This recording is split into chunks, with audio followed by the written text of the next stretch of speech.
Muy buenas tardes, sean en nombre de la Administración de Justicia bienvenidos al complejo judicial de los juzgados administrativos del circuito. El titular del juzgado 39 administrativo de la rama judicial del Poder Público de la República de Colombia, de la sección cuarta de Asuntos Impositivos y Económicos en descongestión de asuntos, de reparación directa de la sección tercera de este mismo circuito, ordena abrir la audiencia de alegaciones y juzgamiento en la causa judicial 2017-217, contentida del medio de control de reparación directa instaurado por María Cristina Nieto Mendieta y otros en contra de la Nación, Ministerio de Defensa, Policía Nacional. En la sala de audiencia se encuentra el señor apoderado de la parte demandante, el señor apoderado de la Policía Nacional de Colombia, Nación, Policía Nacional de Colombia, y la llamada en garantía, la aseguradora. Obviamente, entre la audiencia celebrada la semana pasada, que dio por cerrado el periodo probatorio y pues practicó alguna prueba, por supuesto, y la presente, pues no ha habido ninguna actuación procesal adicional. El auto que citó a dicha audiencia quedó en firme, no fue objeto de reproche jurídico por los asistentes y pues el despacho no observa ninguna causal de nulidad o irregularidad procesal que afecte lo actuado. Sin embargo, preguntaremos a los colegas si tienen alguna observación frente al trámite procesal entre la finalización de la audiencia anterior y el comienzo de esta. Señor apoderado de la parte demandante. Su señoría, muy buenas tardes. El abogado José Ramón Parra le habla, apoderado de la parte demandante. No encuentro ninguna causal para que no se lleve a cabo la audiencia de hoy. Gracias, su señoría. Señor apoderado de la Policía Nacional. Gracias, su señoría, muy buenas tardes. En igual sentido, no observo causal de nulidad que invalide lo actuado hasta esta etapa, su señoría. Señora apoderada de la aseguradora, por favor. Por parte de QE Seguros tampoco se observa ninguna causal de nulidad que va a ser saneada. Gracias, doctores. Así las cosas, queda autorizada esta audiencia para proseguir en la vista judicial para la cual hemos sido convocados, motivo por el cual se les concede a cada uno de los colegas y hasta por el término máximo de 20 minutos el uso de la palabra para que verbalmente presenten sus alegaciones de conclusión. Doctor, por favor.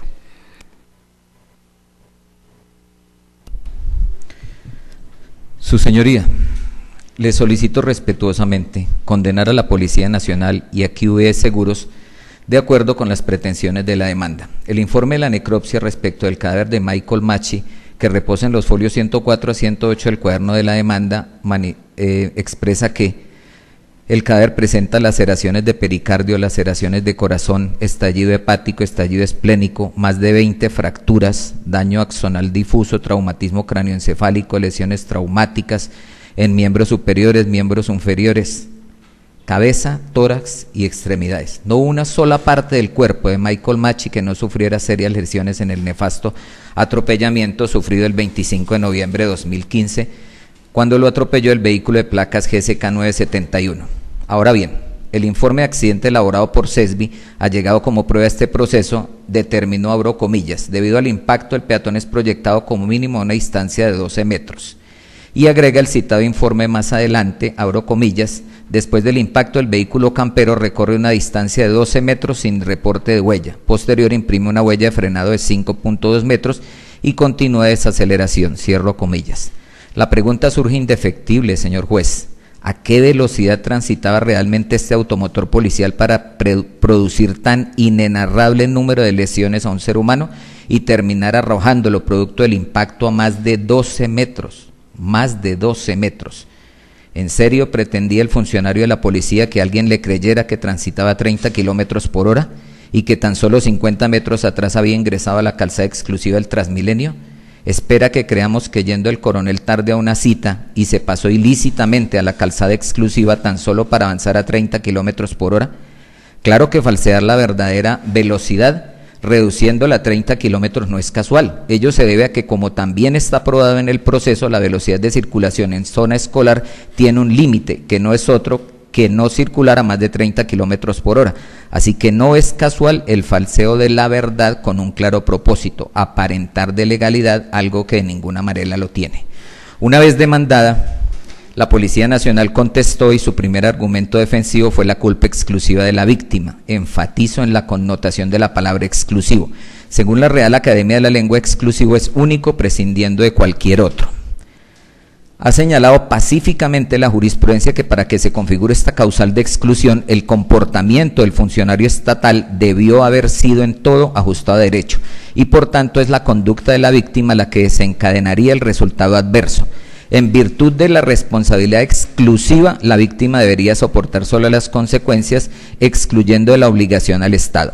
El Consejo de Estado, en una línea jurisprudencial amplia y pacífica, ha establecido que la simple actividad de la conducción es una actividad peligrosa y que la concreción de los riesgos derivados de esa actividad peligrosa traen como consecuencia evidente una responsabilidad objetiva por el riesgo excepcional que envuelve la actividad. Ahora bien, para librarse de esta responsabilidad objetiva, el Estado debería acreditar con solvencia la existencia de una causa extraña que lo excluya de la responsabilidad. Como está evidenciado en este proceso, el daño se produjo como consecuencia de una actividad peligrosa. El agente causante del daño no solo desplegó una actividad peligrosa, sino que le sumó cuando menos 3 agravaciones de riesgos a dicha actividad peligrosa, que además constituyen ilícitos, conductas que condujeron indefectiblemente al fatídico resultado final. Primera conducta agravante del riesgo: ingresar a la calzada exclusiva del Transmilenio sin tener la debida autorización. Esta situación quedó plenamente acreditada documentalmente, tal como se observa en el folio 233, cuaderno 2 del sumario que fue adjuntado a esta acción administrativa. Asimismo, en el interrogatorio absuelto en el despacho, el policía John Jairo Sichacá reafirmó con certeza la transgresión de la norma. Claramente, el vehículo transitaba por zonas prohibidas. Segunda agravación del riesgo de la actividad peligrosa: transitar por zona escolar excediendo el límite de velocidad. El Código Nacional de Tránsito, en su artículo 2, definiciones, detalla: zona escolar es parte de la vía situada frente a un establecimiento de enseñanza que se extiende 50 metros al frente a los lados del límite del establecimiento. Y el artículo 74 del mismo código dice que la reducción de velocidad: los conductores deberán reducir la velocidad a 30 kilómetros por hora en los siguientes casos, entre otros en las zonas escolares. Y la infracción C5 del Código Nacional de Tránsito dice que no reducir la velocidad según lo indicado en el código cuando se transite por zona escolar. El C31, conducir un vehículo a velocidad superior de la máxima permitida. Y el D8 es la infracción: conducir realizando maniobras altamente peligrosas e irresponsables que pongan en peligro a las personas y las cosas. Es importante resaltar 3 aspectos. El primero, que la definición de zona escolar no está supeditada a la existencia de una señal que lo indique, lo que es una situación de hecho, ya que según la norma no requiere elementos diferentes a la existencia del establecimiento de enseñanza a menos de 50 metros por donde se transite. Segundo, está el hecho irrefutable que efectivamente el lugar donde se produjo el atropellamiento es una zona escolar, porque reúne los requisitos normativos. En tercer lugar, porque quedó demostrado ampliamente que el conductor causante del daño transitaba cuando menos a 55 kilómetros por hora, lo que significa que realizó un tránsito casi al doble de la velocidad permitida para una zona escolar. Tercera agravación del riesgo de la actividad peligrosa: transitar poniendo en peligro a los demás. El artículo 55 dice que el comportamiento del conductor será sancionable cuando ponga en riesgo a los demás. Y el artículo 61 dice que el conductor deberá abstenerse de realizar acciones que afecten la seguridad. En la diligencia de indagatoria, el patrullero Jason Uriel Buitrago, cuando le preguntaron sobre los hechos, manifestó: íbamos con mi coronel para una diligencia en la inspección general, era una diligencia de mi coronel. El afán que tenía, ya que íbamos sobre el tiempo para la citación, porque el inspector general de la policía lo había citado. Me dio la orden de ingresar al carril de Transmilenio. En cuestión de 50 metros se nos aparece una persona encontrándose con la patrulla. Nosotros, al escuchar el golpe, porque no lo vimos, eso fue de repente, como conductor paré y mi coronel se bajó. A partir de la afirmación contundente contenida en el párrafo presente, según el cual no vieron al peatón, es más que evidente que el conductor no estaba atento a la conducción y esta situación afectó la seguridad de la conducción. Resulta pertinente contrastar este dicho con lo detallado en las características del lugar. Zona escolar, del informe de tránsito dice claramente, zona escolar, conducción climática normal, características de las vías, plana, estado bueno, condición seca, iluminación buena, visibilidad normal, según consta en el folio 40 del sumario 503 traído a este proceso. Obviamente, ir tarde a una reunión bajo ningún punto de vista es una emergencia ni puede ser usado como excusa para transgredir normas. ¿Cuántos de nosotros no hemos sido retrasados a compromisos? Estaba en congestiones vehiculares mientras observamos justo al lado nuestro, casi vacías las calzadas exclusivas del Transmilenio. No se nos pasa por la cabeza pasarnos ilícitamente a las calzadas exclusivas del Transmilenio. Con mayor razón las autoridades y máximo las autoridades policiales o de cualquier índole deben respetar las normas. Pero no lo hicieron así. Decidieron agravar el riesgo de una actividad que ya en sí era peligrosa. Demostrado está que el funcionario estatal desarrollaba una velocidad peligrosa, una actividad peligrosa. Desplegó cuando mínimo 3 comportamientos adicionales que maximizaron el riesgo de manera exponencial. Dicho esto, no voy a caer en la desfachatez o el absurdo, ridículo de sostener contra toda evidencia que Michael Machi se comportó de la manera ideal en el tránsito aquel fatídico día, sencillamente porque no es así. Michael Machi no respetó tampoco una norma de tránsito que le impone a los peatones la orden de cruzar la vía no atravesar la vía por donde va el tráfico, sino que por el contrario debe hacer uso del puente peatonal en lugares donde exista. Claramente en ese lugar existía un puente peatonal que estaba a más de 115 metros, pero ahí estaba. Resumiendo, en lo referente a la culpa exclusiva de la víctima, no existe tal culpa exclusiva, ya que obviamente entre los dos actores involucrados, conductor y peatón, transgredieron cuando mínimo 4 normas del tránsito. 3 transgresiones las cometió el conductor, que era quien desarrollaba la actividad peligrosa, y una transgresión la cometió el peatón.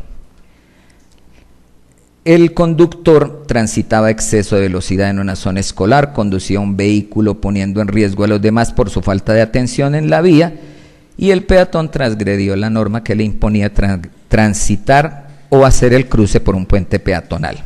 Claramente dicho, la culpa no es exclusiva de la víctima, ya que la víctima transgredió una norma, al paso que el conductor transgredió 3 normas en desarrollo de una actividad peligrosa.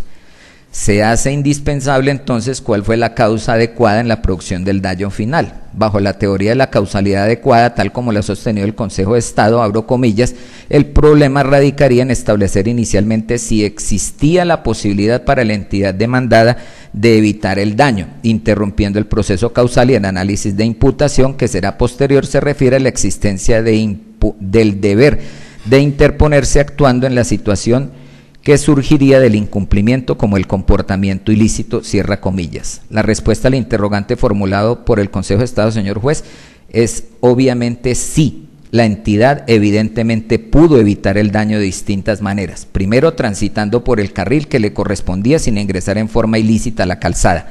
Segundo, transitando a la velocidad que le imponía la norma en consideración a que transitaba por zona escolar. Y tercero, prestando atención a la conducción y no venir a decir con desfachatez, reconociendo que no prestaba atención, que no vio al peatón, siendo que las condiciones de la visibilidad eran buenas, y en el interrogatorio nada dijo el conductor con referencia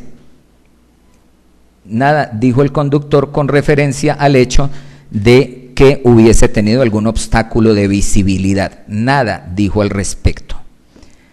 Ahora, cruzar la calle sin el uso del puente peatonal resulta un comportamiento que muy poco contribuyó o nada contribuyó al resultado final, ya que la causa determinante en la producción del daño inicial es la velocidad sumada al descuido.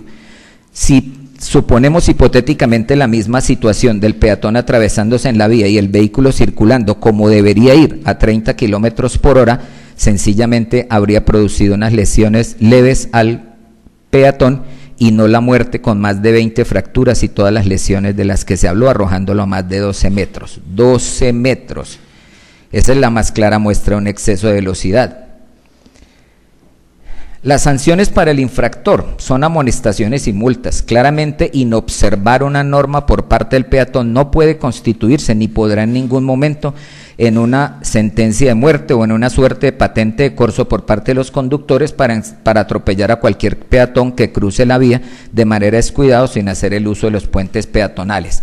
La pena de muerte en Colombia desapareció con la Constitución del 86. El artículo 29 consagraba la pena capital y recordemos que fue un abogado chocoano la última víctima de la pena de muerte. El martes 7 de mayo, el abogado Manuel Saturio Valencia Mena fue ejecutado en las calles de Quibdó. Ahí terminó la pena de muerte en Colombia. No puede constituirse en pena de muerte transitar cerca o a más de 100 metros de un puente peatonal. El segundo argumento defensivo de la policía es la falta de legitimación en la causa por pasiva. El nefasto atropellamiento que sufrió el 25 de noviembre del 2015 por parte del vehículo de placas GSK 971, el señor Michael Machi, veamos si existe legitimación en la causa por pasiva. El automotor de placas GSK 971 pertenecía a la Policía Nacional. Estaba asegurado con QV Seguros mediante unas pólizas cuyas primas estaban siendo pagadas por la Policía Nacional. El automotor era conducido por un funcionario de la Policía Nacional. El funcionario de la Policía Nacional se encontraba en horas del servicio, portaba su uniforme, recibió órdenes directas de un superior de grado coronel, funcionario que para aquel entonces estaba adscrito a la Policía Nacional, porque valga aclarar enfáticamente que el coronel hoy ya no está vinculado a esa institución. Hay una inexistencia, dice la policía, de la falta que puede mostrar la responsabilidad por parte de la policía. La refutación a eso es el despliegue de una actividad peligrosa con 3 conductas adicionales agravantes del peligro, sin duda hacen emerger diáfana la responsabilidad estatal. Una actividad peligrosa con 3 maximizaciones del riesgo no pueden ser inexistencia de falla. Carencia probatoria. Dice la Policía Nacional que hay una carencia probatoria. Tuve la buena fortuna de asistir a las clases del doctor Bustillo, Germán Bustillo, cuando estaba en mi cátedra de la universidad. Tuve ese enorme honor de asistir a esas clases. Y el doctor traía en cita unas frases que me llamaron muchísimo la atención. Decía que en el trasegar procesal no debemos actuar como párvulos que en medio de la candidez creen ingenuamente y mantienen la firme convicción que si se cierran los inocentes ojos y se tapan con las manos, el mundo entero entra para todos en oscuridad.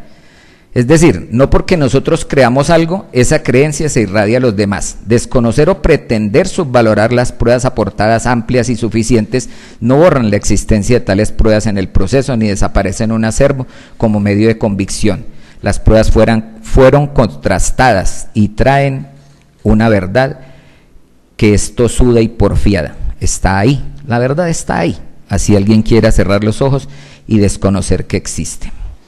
Por parte de QV Seguros dice que la hipótesis de responsabilidad del peatón por no hacer uso del puente peatonal. Como ya se dijo, hubo 4 transgresiones a las normas del tránsito, 3 del funcionario policial y 1 del peatón, siendo la del peatón irrelevante en el resultado final. Argumentar que el peatón hubiese cruzado por el puente y si lo hubiese hecho no habría sucedido el accidente es tan absurdo como afirmar que si el coronel madrugó un poco más tampoco habría ocurrido el accidente.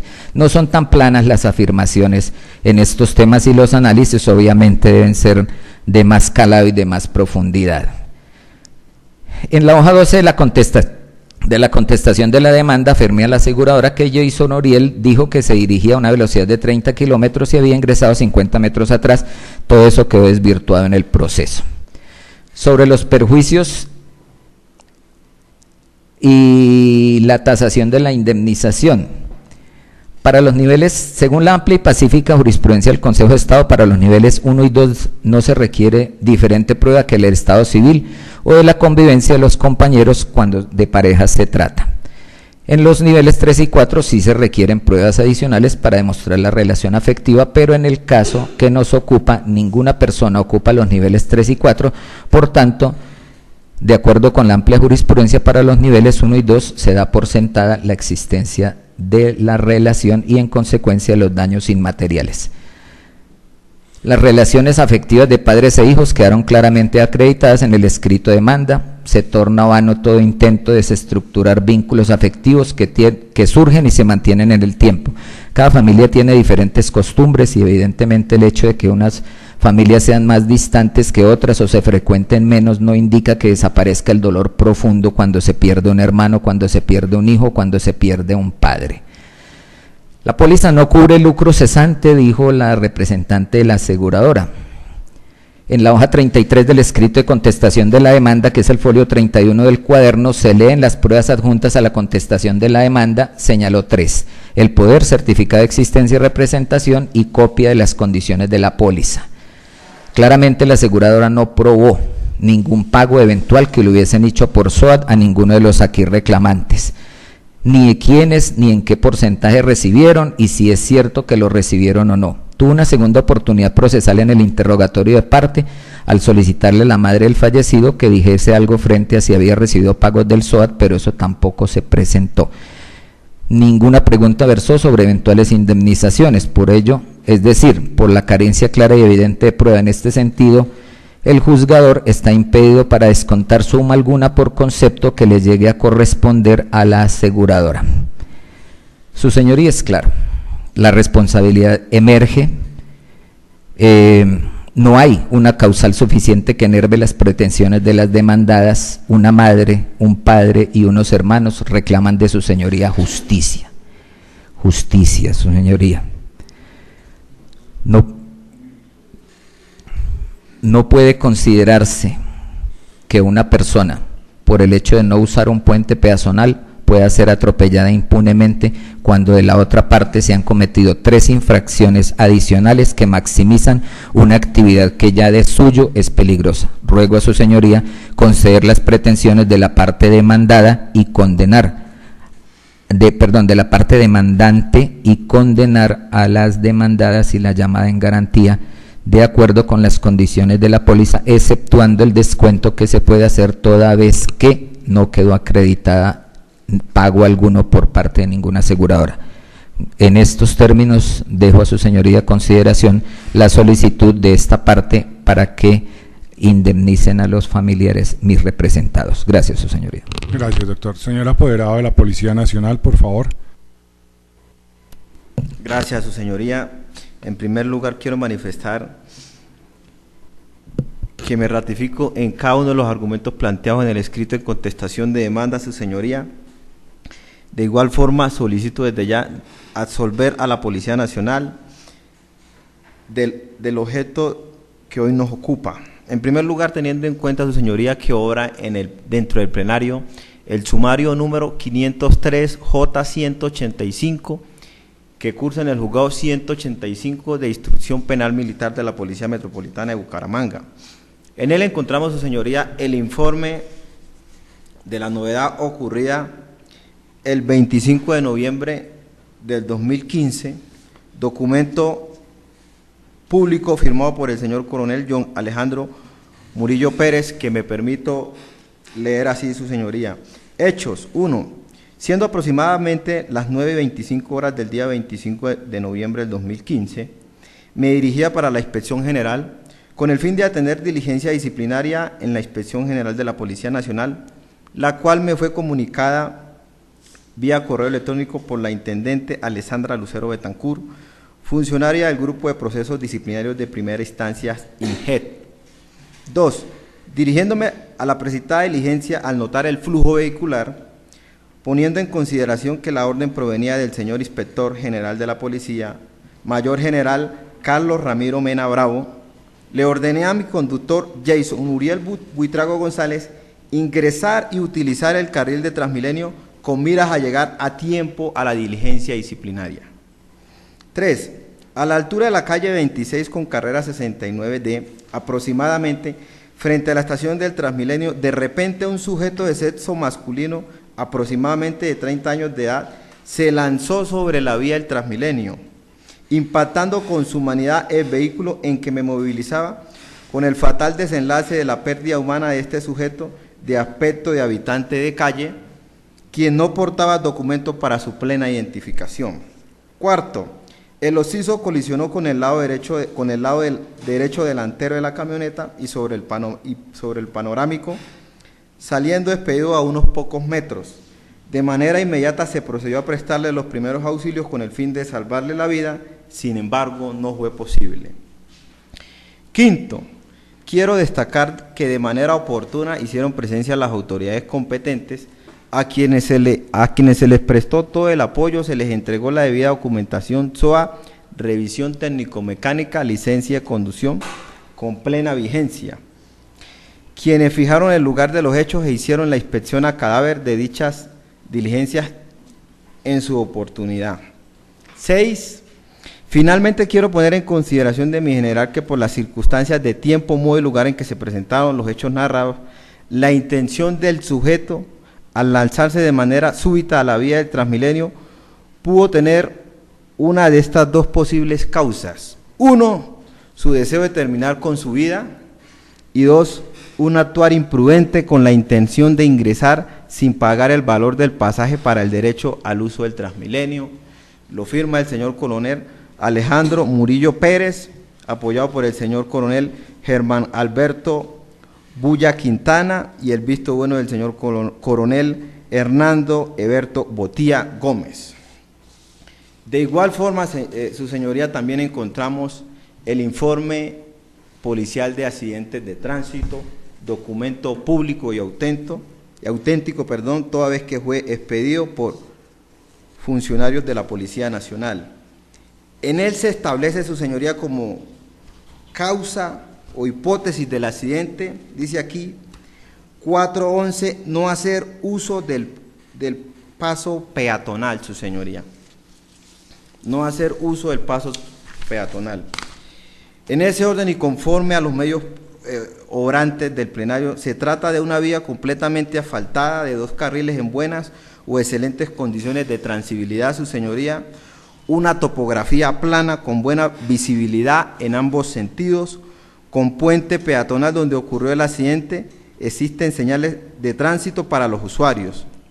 Ahora, si bien está demostrado el daño consistente en la muerte del señor Michael Maki Nieto, con motivo del accidente de tránsito ocurrió el día 25 de noviembre del 2015, al ser arrollado por el automotor de placas GCK 971 de siglas 040625 de propiedad de la Policía Nacional, conducido por el señor patrullero Jason Muriel Buitrago, adscrito al grupo de logística de la DICAR.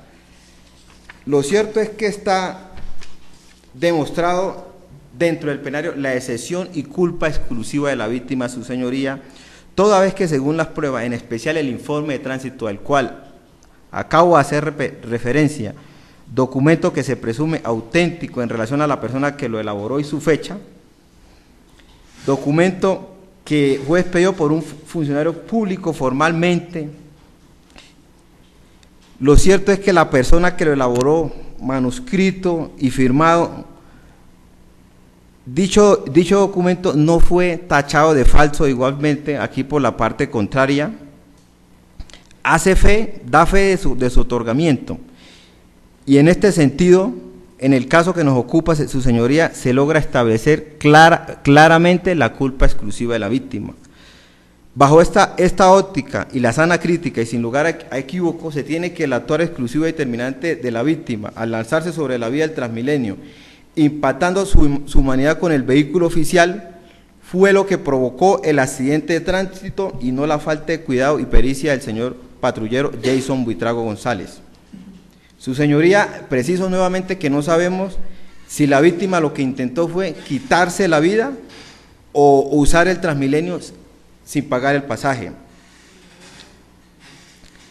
Su señoría, de igual forma tenemos, y cito un pronunciamiento del Consejo de Estado que se asemeja a este caso, que sentencia del 26 de septiembre del 2013, en la que la sala se pronunció sobre un evento en la que un particular que conducía en estado de ebriedad colisionó con un vehículo oficial que realizó un giro prohibido, concluyendo que si bien el particular estaba bajo los efectos del alcohol, conducta que a todas luces descuidada y reprochable, no por ello debía declararse probada la excepción del hecho o culpa de la víctima, en tanto la causa del daño no fue esta, sino la maniobra prohibida que ejecutó el conductor del vehículo oficial. En el caso de su examen, el señor Angarita Jiménez condujo el vehículo automotor bajo los efectos del alcohol, esto es, con sus capacidades motoras y mentales seriamente disminuidas. Tal decisión a todas luces intensa demuestra falta de cuidado, precaución y previsión de su parte, lo cual es tentativo de culpa y por ello su conducta deviene censurable desde todo punto de vista. Sin embargo, pese a la existencia de la culpa en sí misma, esta circunstancia no tuvo incidencia en la producción del daño o resultado, el cual es solo atribuible al conductor de la ambulancia que hizo el giro prohibido impactando la motocicleta. En el caso de su examen, es indiscutible que el comportamiento que incrementó el riesgo permitido fue el comportamiento del conductor del vehículo oficial, ya que materialmente el giro realizado fue el factor determinante y exclusivo en la producción del daño, motivo porque es imprudente de plano y fáctico el de la entidad demandada. Se da la oportunidad para reiterar que en el derecho de la responsabilidad es imprescindible que se verifique la concreción o materialización de una lesión antijurídica para que pueda predicarse el derecho resarcimiento. De modo que la simple realización de una conducta culposa o manejar un vehículo en estado de ebriedad no supone per se la operatividad de un escenario propio del derecho de daños. Es preciso que la responsabilidad contractual, a diferencia de lo que viene ocurriendo con el derecho penal, a partir de la influencia del funcionalismo alemán, no se contagie por lo que la filosofía moderna ha denominado popularmente como el neopurantismo, es decir, derivar consecuencias jurídicas a circunstancias que, si bien son reprochables, aún no han producido daños o modificaciones en el mundo exterior. Por lo tanto, el derecho de daños no puede bajo ningún modo ser un elemento sancionatorio de conductas peligrosas consideradas en sí mismas. A contrario sensu, es imprescindible que el operador judicial valore el acervo probatorio para determinar si el comportamiento de la víctima, por más reprochable que haya sido, fue realmente esencial en la producción del daño. Una postura contraria supondría trasladar a la víctima total o parcialmente las circunstancias negativas del daño, cuando lo cierto es que su acción no fue definitiva en la materialización del daño. Su señoría, asentando lo que acabo de citar mediante sentencia del Consejo de Estado, en el caso, si bien la policía pudo incurrir en una falla en el servicio, esto es utilizar el carril exclusivo del Transmilenio, lo cierto es que no, la causa determinante del daño fue el comportamiento imprudente de la víctima al lanzarse al carril exclusivo del Transmilenio. Si bien pudo la Policía Nacional, digamos, excedió los límites de velocidad, lo cierto es que dicho límite de velocidad no fue la causa determinante del daño. Citemos otro ejemplo, que no hubiese sido con el vehículo de la Policía Nacional, que el vehículo que iba circulando fue el de Transmilenio, que iba a 30 kilómetros, que es lo permitido supuestamente en el lugar donde ocurrieron los hechos, y se lanzó la víctima. El resultado iba a serle el mismo, su señoría. U otro vehículo, un particular, que iba conduciendo, y quien se lanzó fue la víctima y no utilizó el puente peatonal que se estaba a escasos metros del lugar donde se presentó el accidente. Conforme a lo anterior, su señoría, solicito respetuosamente denegar las pretensiones en la presente contienda, toda vez que lo que se configura es un hecho exclusivo y determinante de la víctima. En cuanto a los perjuicios materiales, me permito indicar, su señoría, igual que no le asiste reconocimiento a los actores, toda vez que, repito, fue el hecho exclusivo y determinante de la víctima. En cuanto a los materiales, su señoría, se logró establecer aquí dentro del plenario que los demandantes en ningún momento dependían económicamente de la víctima. Aquí lo manifestó en el estrado su señora madre, que el joven durante mucho tiempo permaneció viajando por allá por Venezuela, por Ecuador, y se enteraron de la muerte del causante fue un año después.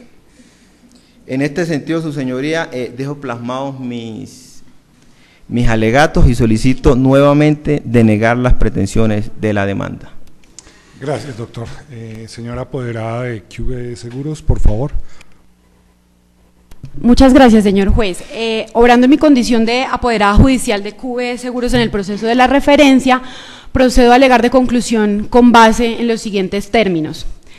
A través del ejercicio de la presente acción de reparación directa, la parte demandante pretende que se declare responsable a la Policía Nacional y a QV Seguros por los perjuicios que manifiesta le fueron ocasionados a raíz del accidente de tránsito ocurrido el 25 de noviembre de 2015, en el que se presentó el lamentable fallecimiento de Michael Mackey.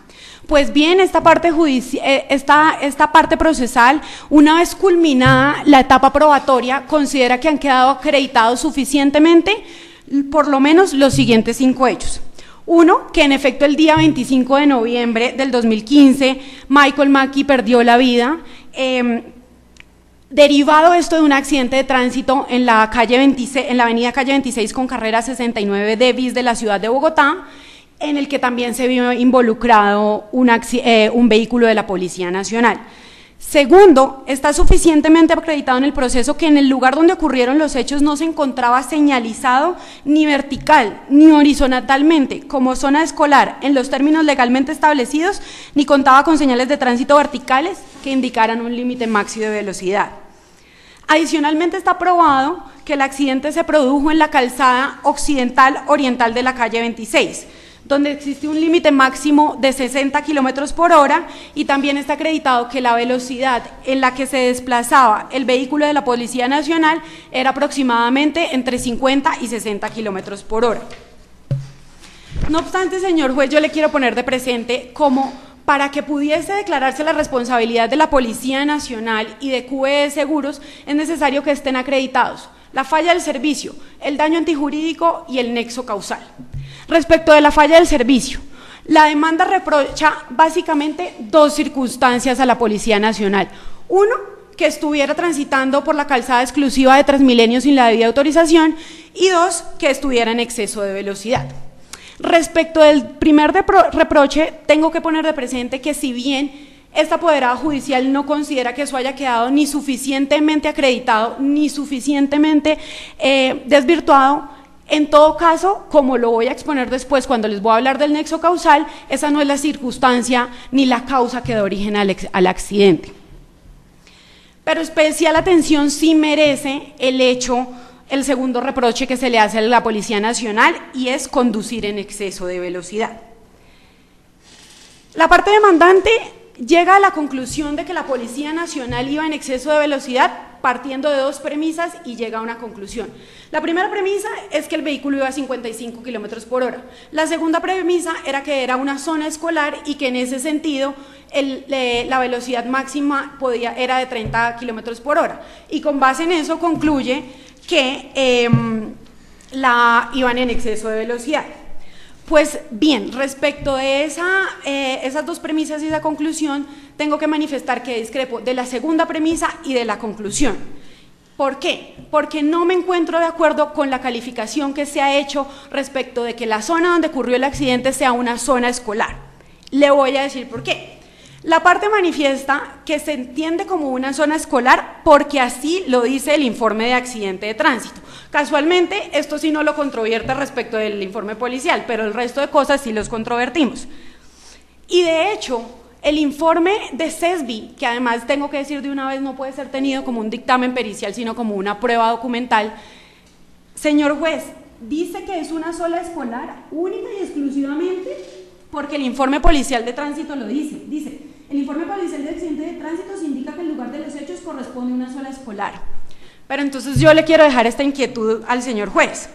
El Código Nacional de Tránsito, como lo leyó el apoderado de la parte demandante, dice: Es la parte de la vía situada frente a un establecimiento de enseñanza y que se extiende 50 metros al frente o a los lados del límite del establecimiento. Pero en el presente proceso no fue acreditado por la parte demandante que el lugar donde se presentaron los hechos cumpla con dicha definición legal. Y es que no lo digo yo, lo dice el Código Nacional de Tránsito. Es zona escolar la que se encuentra a 50 metros del límite de establecimiento de comercio, del establecimiento educativo. Y en este proceso no está probado que sea una zona escolar ni que el Instituto Don Bosco se encuentre a 50 metros. Por el contrario, señor juez, yo le quiero poner de presente que existen serios indicios que permiten concluir que efectivamente el centro educativo Don Bosco no se encuentra a 50 metros de donde ocurrió el accidente. En el primer lugar, el accidente ocurrió en la calzada Occidente-Oriente y no en la calzada Oriente-Occidente. Eso quiere decir, ocurrió en la calzada más lejana al centro educativo Don Bosco. En segundo lugar, señor juez, lo invito a que utilice la herramienta de Google Maps y que utilice la herramienta de medición, ponga el primer punto en el centro educativo Don Bosco y ponga el segundo punto en las latitudes donde ocurrió el accidente y se va a poder dar cuenta usted mismo que los 50 metros del límite de Don Bosco dan a la estación de Transmilenio Avenida Rojas, pero no a la calzada donde ocurrió el accidente. Pero además de todo lo que les he dicho, yo sí quiero llamar la atención al despacho y es que está totalmente acreditado, señor juez, que el accidente de tránsito, que en el lugar donde ocurrió el accidente de tránsito no se encontraba señalizado ni vertical ni horizontalmente. Y si usted toma en consideración que el manual de señalización vial y la resolución número 123/2013 establece cómo se deben señalizar las zonas escolares y establece que se tienen que poner reductores de velocidad, establece que en los carriles debe haber un letrero que diga zona escolar, establece que se tiene que poner una señal de tránsito obligatoria que diga que tiene que ser 30 kilómetros por hora, establece que tiene que haber una señal informativa donde haya una mujer cogida de una niña. No obstante, reitero una y todas las veces que sea necesario, en el lugar donde ocurrió el accidente no se encontraba ninguna de las señales anteriormente descritas. Señor juez, yo le pregunto, ¿usted ha visto estas señales de tránsito en la calzada de Transmilenio?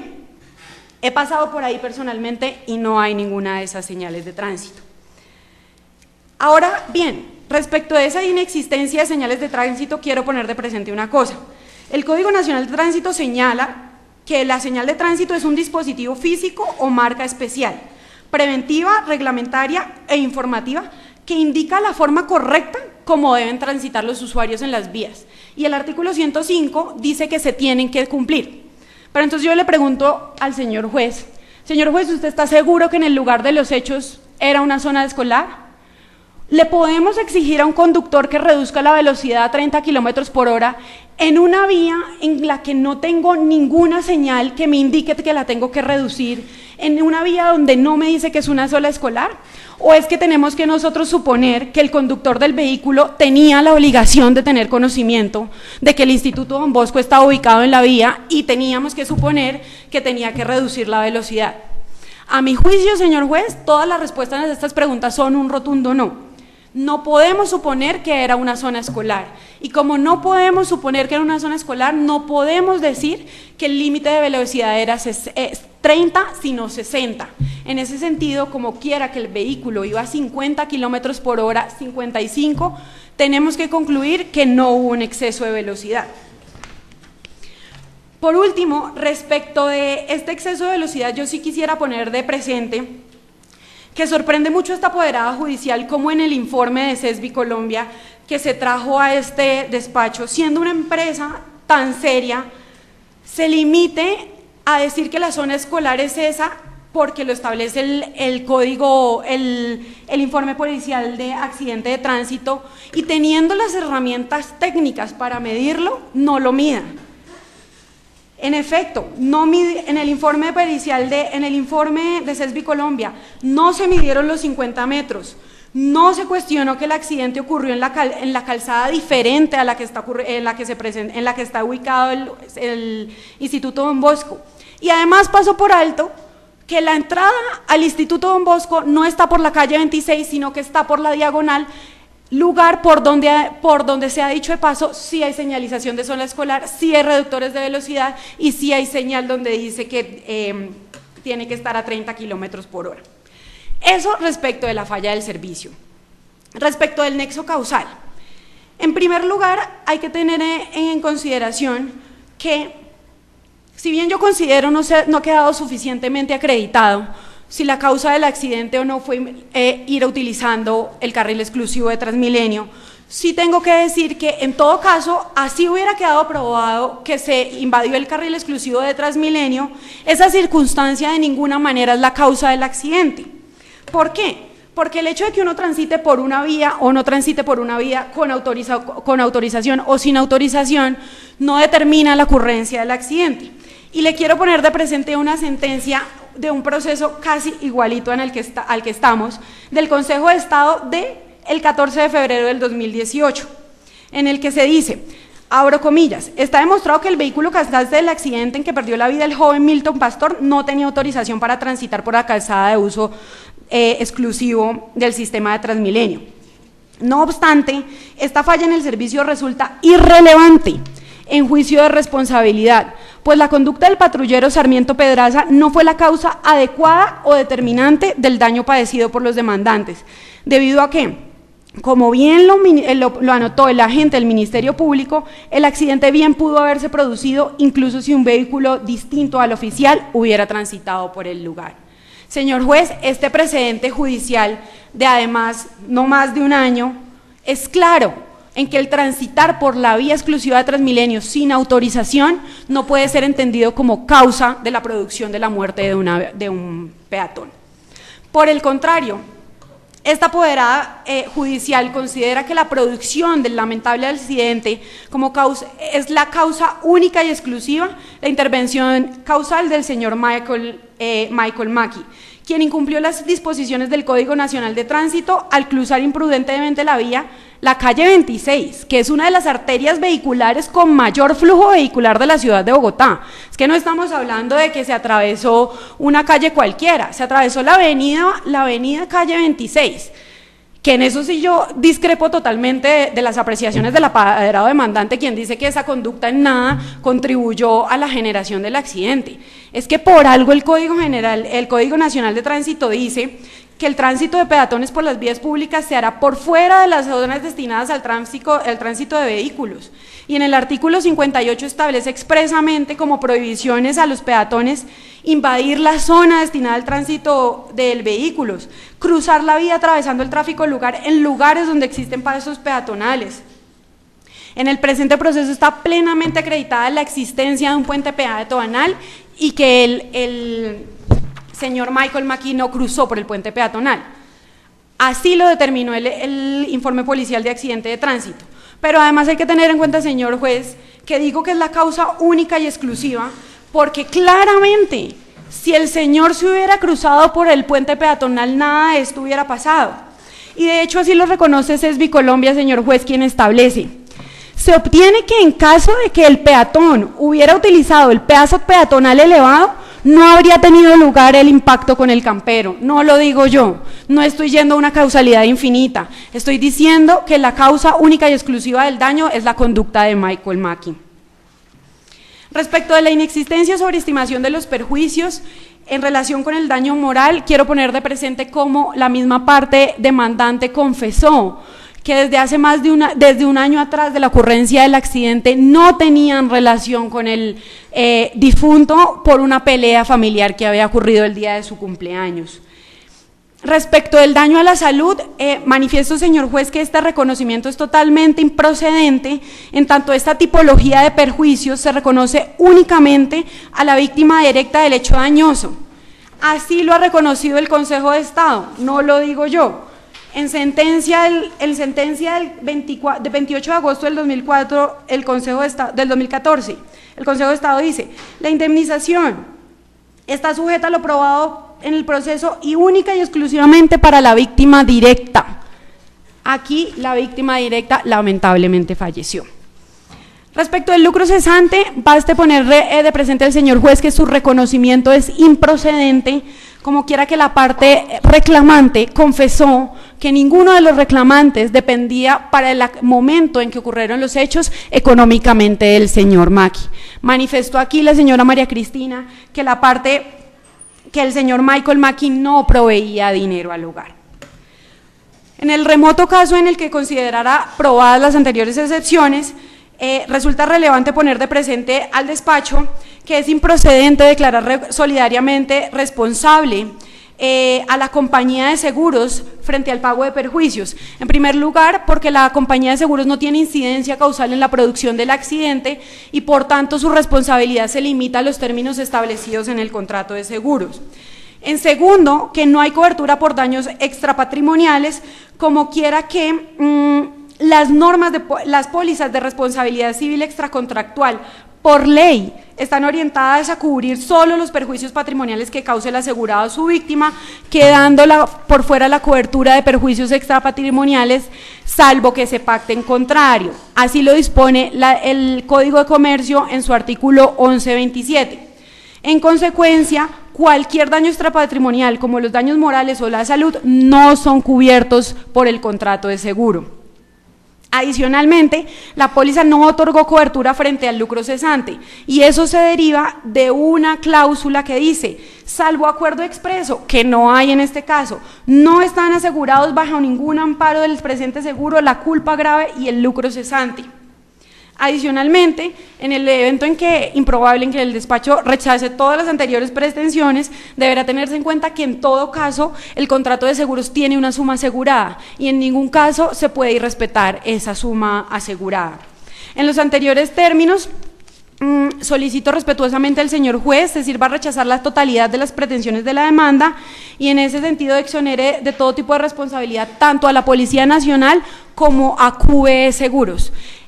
Adicionalmente, remito al despacho a todos los argumentos de hecho y de derecho que quedaron consignados en el escrito de contestación de la demanda. Gracias. Muchas gracias. Bien, como siempre he dicho, los temas de sección tercera se vuelven complejos por la interpretación de las pruebas. Y pues este es uno de esos casos, en que cada una de las partes, pues obviamente, pretende representar de la mejor manera, como lo han hecho, sus respectivos intereses y las defensas a que ello hay lugar. Bien, estamos frente a una actividad peligrosa, la conducción de vehículos y eso pues obedece un proceso de maquinización de la máquina y su poder de desplazamiento que obviamente permite transportar bienes, personas y bienes, y obviamente pues frente a la dimensión corpórea de un ser humano, pues obviamente por las características de peso, volumen, dimensiones entre uno y otro, pues evidentemente el individuo está en una condición de inferioridad física, no más por fuerza de gravedad y cinética, así lo es.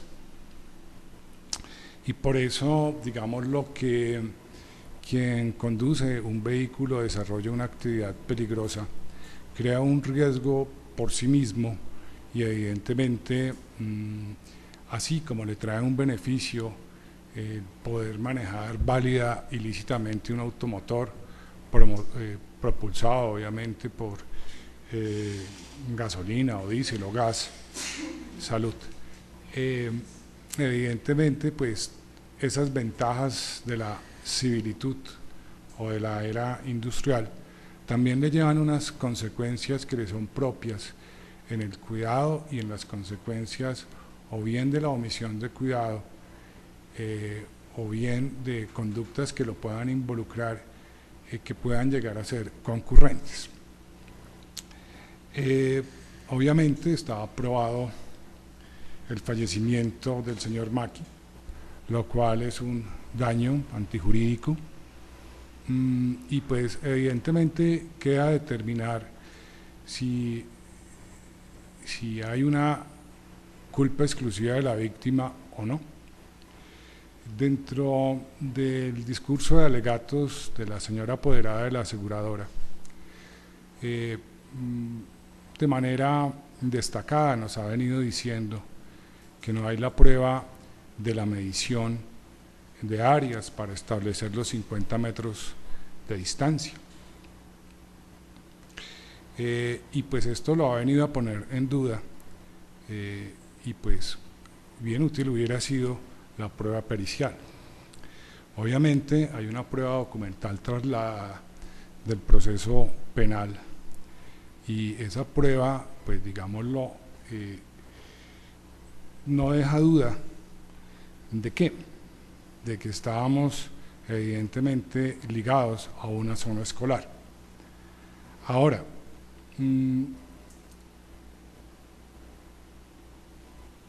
sin dificultad se puede establecer, porque lo estábamos mirando mientras discurríamos en sus alegatos, que casualmente el aviso de la estación de Transmilenio de la avenida Rojas da efectivamente contra el Colegio Juan Bosco.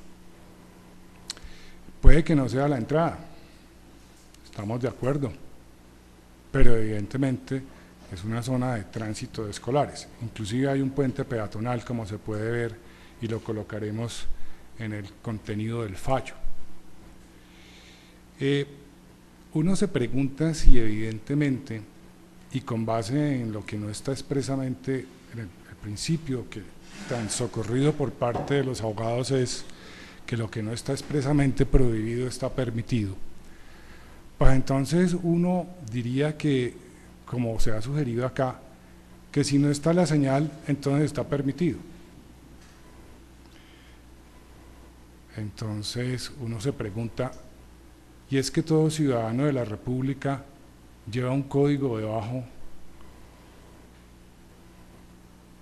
en su mochila, en su maleta. No. Hay una presunción general de conocimiento de la ley, y su desconocimiento o su ignorancia no genera excusa. Y en infracciones de carácter administrativo como las de tránsito, es claro, por ejemplo, la norma, que evidentemente no es permitido parquear en vía pública,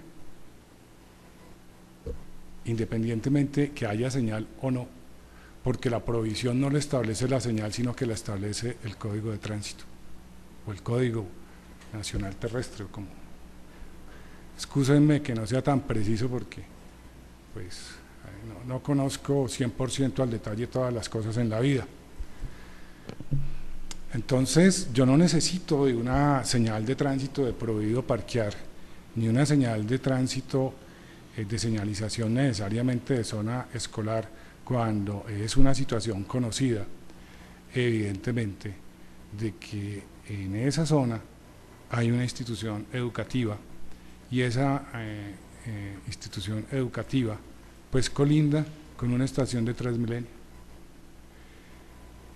Si la parte demandada hubiera querido establecer la veracidad del hecho, ha debido fundamentalmente estimarla con mayor precisión mediante la prueba pertinente, porque es que aquí fundamentalmente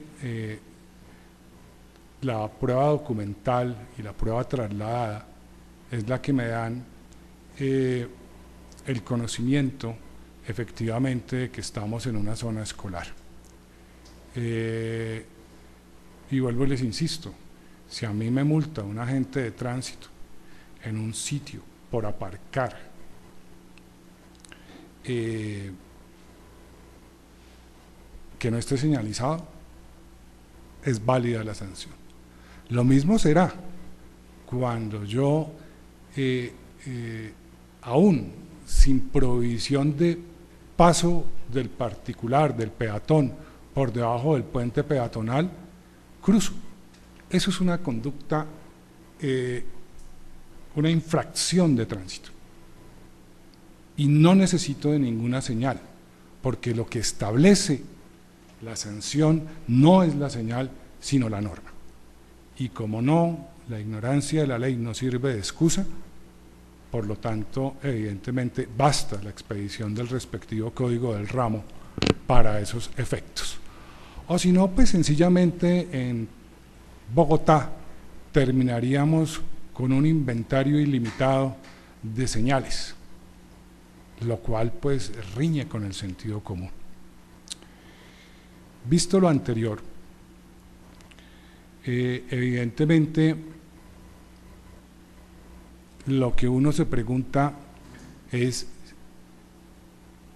si hay o no concurrencia de culpas, o si hay culpa exclusiva de la víctima. Se nos ha dicho en el curso de esta audiencia que el occiso se lanzó hacia el vehículo. Este despacho recuerda que en la audiencia de testimonio del investigador de la Policía Nacional por cuenta del Juzgado Penal Militar, se le preguntó dentro de las hipótesis de trabajo de investigación o las líneas de investigación del caso si se instó a un posible suicidio, si se indagó sobre esa línea, y lo negó. Y lo negó sencillamente porque no era la intención del occiso suicidarse. Además, creo que le hubiera resultado más práctico hacerlo desde un puente.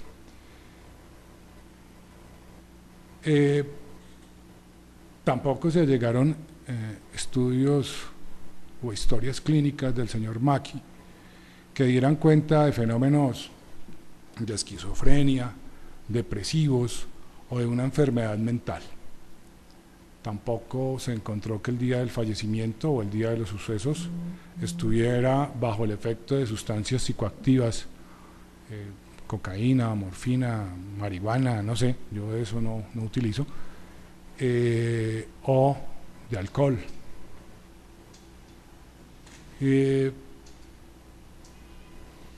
Entonces, el móvil que se hubiera lanzado contra el vehículo tampoco está demostrado. Ahora,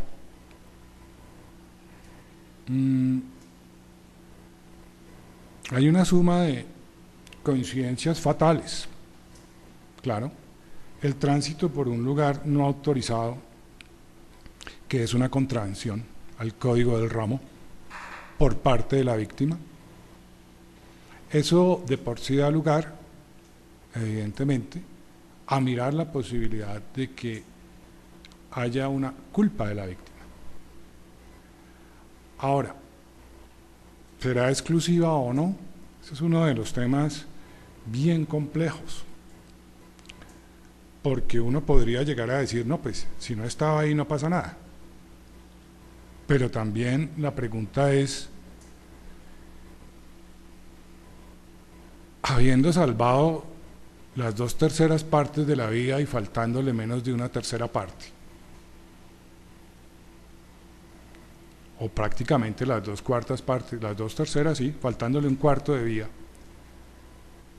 vía que casualmente es menos transitada que las demás, porque fundamentalmente por regla de experiencia, pues hay muchos menos Transmilenios que vehículos particulares y vehículos de servicio público transitando por las otras calzadas de la Avenida del Dorado, calle 26, que todos conocemos.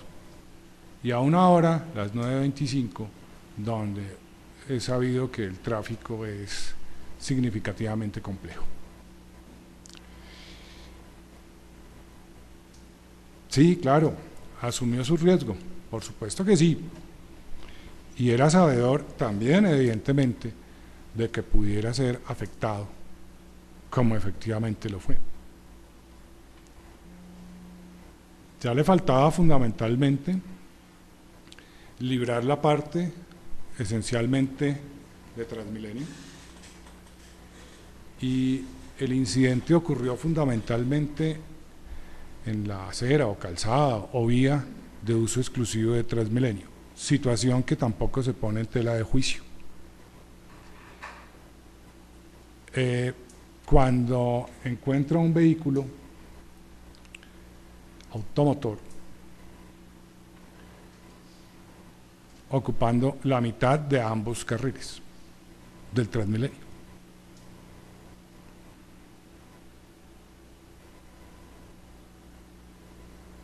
Y pues es impactada la persona. Es claro que hay un exceso de velocidad. ¿Y por qué hay un exceso? Porque es que los 50 metros que se miden de distancia también convocan los extremos del límite del colegio Bosco, San Juan Bosco. Y evidentemente dan contra la estación de Transmilenio. Tan así es que el aviso de Transmilenio anuncia la avenida Rojas. Perdón, anuncia la estación de Transmilenio Avenida Rojas. Y eso da directamente contra uno de los costados de dicha institución.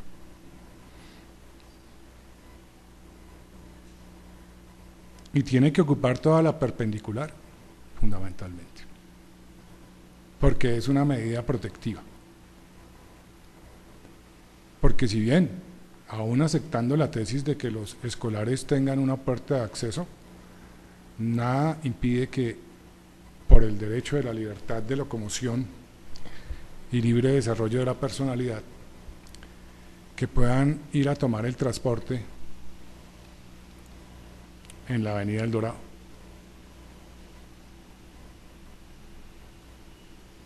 Ahora,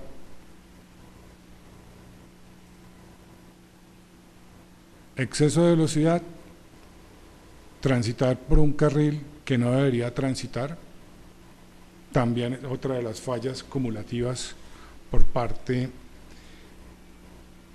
de la Policía Nacional. No tenía el permiso, y aún teniendo el permiso, también tenía que respetar las reglas de velocidad. Y ese evidentemente es otro de los fenómenos que uno dudaría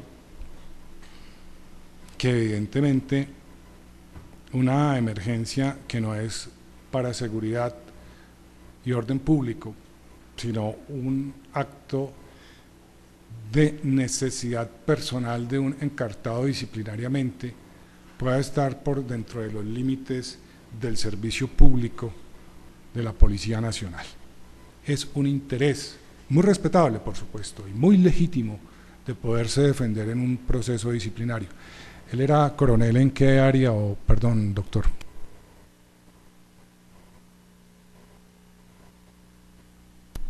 La Dirección de Carabineros. Perfecto. Dirección de Carabineros.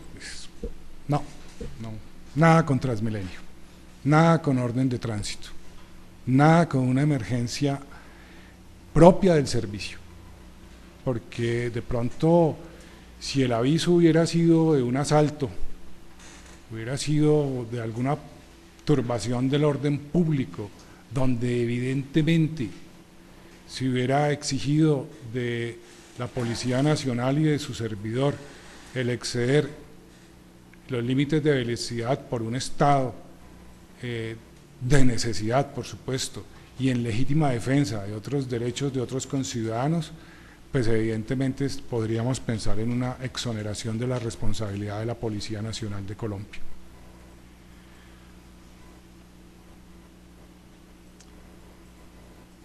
Es difícil a veces lograr el equilibrio que se requiere en estos casos.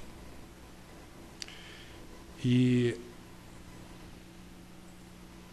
por eso el arte de juzgar se convierte en el arte de sopesar. Y en este caso, en lo personal, e independientemente de la apelación que van a interponer, por supuesto, en su oportunidad procesal, y de lo que pueda llegar a considerar mi superior funcional, encuentro que dentro del equilibrio de las cosas, evidentemente la balanza se equilibra hacia o arriba el peso de las pruebas hacia una concurrencia. Ambos actores contribuyeron efectivamente en el daño y en el resultado luctuoso. Sin embargo, hay una situación de inferioridad del ser humano frente a la máquina. Además, que el conductor de la Policía Nacional es perito en conducción, claro, o experto en conducir. Regla de capacitación, a usted no lo montan allá sin formación. Es claro, eso es un hecho que no tiene duda. Y evidentemente, si hay unas fallas, el ir sin autorización, el exceder la velocidad, son fallas que evidentemente son atribuibles al cuerpo de policía.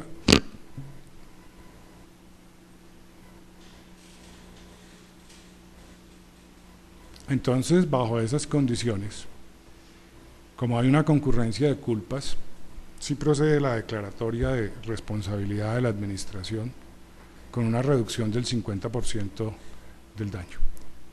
Obviamente, se trató de desvirtuar los perjuicios morales debido al alejamiento que se tenía con la familia.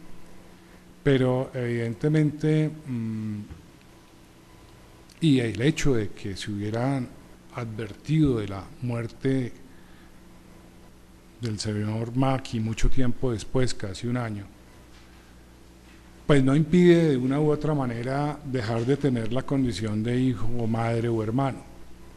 Pero adicionalmente, como el mismo interrogatorio de parte que se hizo, e inclusive a instancias de este despacho, se logró demostrar la existencia del dolor que especialmente la progenitora sufrió, y también pues de una u otra manera que una vez enterados del hecho luctuoso, pues dieron a la búsqueda de su hijo y pues como todo ser realizaron los actos fúnebres que son propios del dolor y de la pena por la pérdida de un familiar.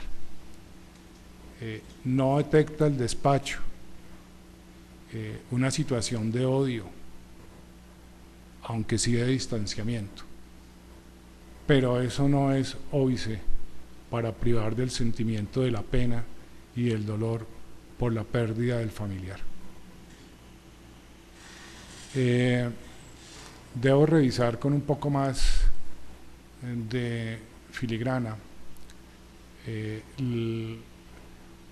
la cobertura del seguro, por eso no me comprometo en el sentido de asignar 100% de responsabilidad, pero sí anunciamos que en el evento de encontrarse que evidentemente no hay las exclusiones, pues evidentemente sí hay un FOSIGA y hay un SWAT, y por lo tanto habrá que, en caso de que no operen todas las exclusiones, habrá que descontarse lo que evidentemente se cubrió por FOSIGA y por SWAT, para generar la de la compensatio lucricum danno. El daño no puede servir de fuente de enriquecimiento. Sobre daño material, se deben alimento a los hijos, por lo tanto para el hijo A no está aprobado la manutención o el sostenimiento o la dependencia económica respecto de los demás familiares, por lo tanto respecto de ellos no se concederá. Daño a la salud, se necesitaba prueba especial pericial, no está acreditada la afectación, la disminución de alguno de los deudos de la demandante, por lo tanto ese aspecto será negado. Espero que no se me haya quedado mayor cosa, y si se me quedó, pues ustedes entenderán que lo haremos en el fallo. Desafortunadamente pues la situación se dio, no hay nada que hacer, pero hay que ser sensible frente al daño, frente a la convicción necesaria del respeto a la vida de las personas, y que también estoy muy convencido de que pues nadie sale a matar en un vehículo oficial a nadie. Eso lo tengo claro. Puede que haya una absolución en materia penal, por supuesto que muy seguramente la debe haber. Bueno, a no ser de que se vaya por culposo, ¿no? Evidentemente, pero no por doloso. Y pues ya, bueno, eso es otra materia que a mí no me corresponde. Pues como siempre he dicho, pues escasamente tengo algunas nociones de derecho administrativo y pues esperamos con esto haber cumplido el objetivo de la presente diligencia para la cual fuimos convocados. Entiendo que es insatisfactorio el fallo para ambas partes, porque una quería el 100% de la indemnización y la otra, por supuesto, el 0% a cargo. Pero ese es el oficio del juez. Yo no gano adeptos si consiento más a una o a otra de las partes. Prefiero ganarme el respeto de mis conciudadanos cuando creo que cumplo mi deber. Una feliz tarde y unos minutos más para elaborar el acta. Muchas gracias. No hay que apelar aquí, doctor. No.